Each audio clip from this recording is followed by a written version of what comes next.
about who stood up and made a change from where they were, and they helped. The first one is called Esther. Now, Esther was so good, I named my own daughter Esther. My first daughter is called Esther.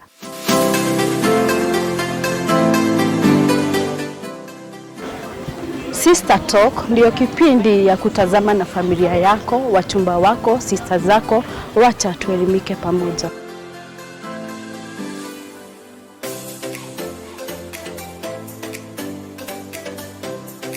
Philosophy is not a gift, but knowledge. To distinguish right or wrong. Let's all think and make a change in our society. Ladies and gentlemen, my name is Miriam Dolo, and this is Sister Talk. This is my debut episodes in the street of YouTube. Today I am going to be speaking about women, and here on Sister Talk we have one slogan, and we say, when you are a woman, you need to speak up, you need to stand up, and you need to show up for change. Now, today we're going to speak about women in the country and how you can change your country from where you are. The woman is the architect of a society, and then this means that you as a woman, you have a role, you have a responsibility to take charge from where you are to change your country. And before we move on, you cannot change your country if you will not vote. It's an election year. Please go out and vote. That's the only way you'll get your voice heard. Vote for a leader that will help you. Vote for a leader that has the things that affect you personally. You cannot move on. You cannot say you're changing the world if you cannot be amongst the people that are making the change, and that is through voting. That said, I want us to speak about you as a woman and from where you are and how you can change the society. Now, we have husbands, we have sons, we have daughters. These are the people that bring about issues in the society. In the year 2007, 2008, so much happened, and all these things were done by people who are married. They were done by children who have parents. If you can make sure your child does not go out and pick a machete or pick a gun or pick a panga and kill somebody, if you can speak to your husband and tell your husband that this is not right, if you can stand up from your house, then I believe that this will not go overboard. The first thing we need to do as women, we need to pray for our nation. If you pray for your nation, then your nation is going to go far. The Bible says that the Lord is looking for that one person who will stand in the gap, and he will change that nation. He will save that nation because of that one person. So if all women stood up and prayed, I am sure our nation is going to be spared. So the first thing to do, the first thing completely to do is to be a prayerful woman.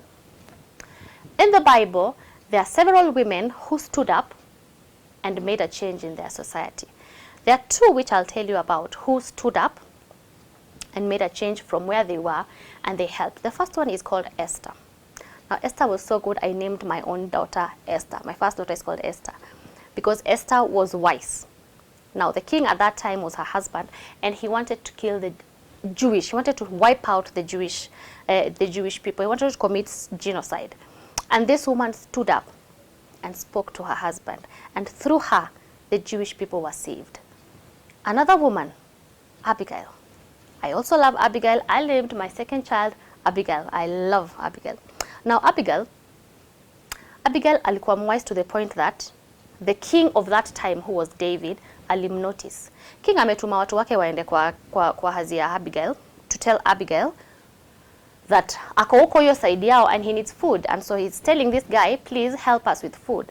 And so this man, Abigail's husband, decides hakuna chakula nawapatia, and through that anajiletea shida kwa nyumba yake. The king decides, you're going to kill this family and wipe it all out. Guess what? Abigail finds out. She's told by a servant. Servants, how good are you with your servant? Can your servant tell you when there's something wrong in your home? Ama nyinyi wale mademu wa kaa kwako, fanya shughuli yako, mimi ndafanya shughuli yangu, tusiongee. In this case, Abigail alisaviwa na a servant. A servant told Abigail, this and this has happened, and the king is coming to wipe out your entire household. And Abigail, being wise, she stood up and went to meet with the king before the king came. Hata kuambia the husband. In fact, the Bible says that without the husband's knowledge, she left. Plant those bad feelings, bad roots, bad ideas in their brains. When you hear your child speaking badly about another person or about another society or about another tribe, this is your chance as a woman to stand up, to speak up, and to show up, and to make sure that this child does not go out with that mentality. Even your husband, when he comes home, ametoka kwa rally or ametoka huko nje, ameongea na wanaume na watu wanaongea wanasema vile, these people watatuletea, this time hatutaki kusikia. Be the first person to tell your husband to remember that these are the people that mnaombanaga chumvi. These are the people that mtoto wake akaenda shule akitaka kuvuka barabara, hao ndo watavukisha barabara. So remind your husband that this is not the way. Because if you all do that, then you're going to have very few people wenye watatusumbua. If you take care of your child and I take care of mine, you take care of your husband, I take care of mine, I take care of your uncle, your sister, your cousin, even women. Pia kuna mademu wanaanzisha vita hapa nje. Ukipata wanawake wameshikana mali wanaongea mbaya, be the first one to tell them, no, this is not the country we want. We want a clean country. We want a safe country. We want a country that we can move around without a problem. A country that we can survive in whatever tribe that you are, okay? There are also two women in the Bible who were not as wise. And because of ufala yao, their families ziliangamia. Let's see which women these are. Kuna mmoja walikuwa kwa vita time ya Israel. And so the Lord had told them, when you people go huko nje kwa hizo pagan tents and pagan countries and you go fighting huko, do not take anything from those places. Come back peke yenu. Don't take anything for yourselves. So this man decides, sasa juu tumeshamaliza na kuna tu gold kadhaa hapa, kuna tu nini. He decided to take them for himself and he did not tell anybody. Now guess what? If God has said do not do it, guess what? If you do it, he will know and he will expose you for it. So he was exposed eventually, and this brought upon a curse. It brought upon problems kwa familia yake. Now, if the wife was wise enough, amwambia wacha kushika hizo vitu tuliambiwa tusishike, and I would please wachana tunazo. Angefanya hivyo, I think tungekuwa tunasoma totally different story today. Okay? There's also another story of Ananias and the wife. Now, they were supposed to sell things of the church. Now, wakishauza land za church, they bring the proceeds to church, and then now these proceeds are going to be helping people who come to church without anything, the poor and all. So then they decided to keep some for themselves. And the wife and the husband teamed up to do something bad. Now see what happens.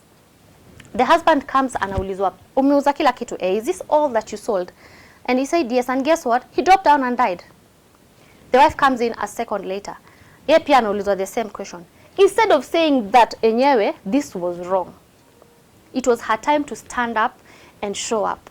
She did not stand up. She followed her husband, and guess what? She also died.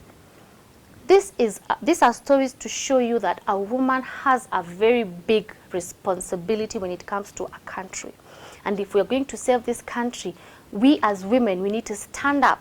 We need to become the architects of the society, because that's what we are. Our society cannot be unless a woman is. So women, let's make this change. Let's lead this country to where it needs to be. Let's teach our children, let's teach our husbands, let's teach our uncles, our cousins.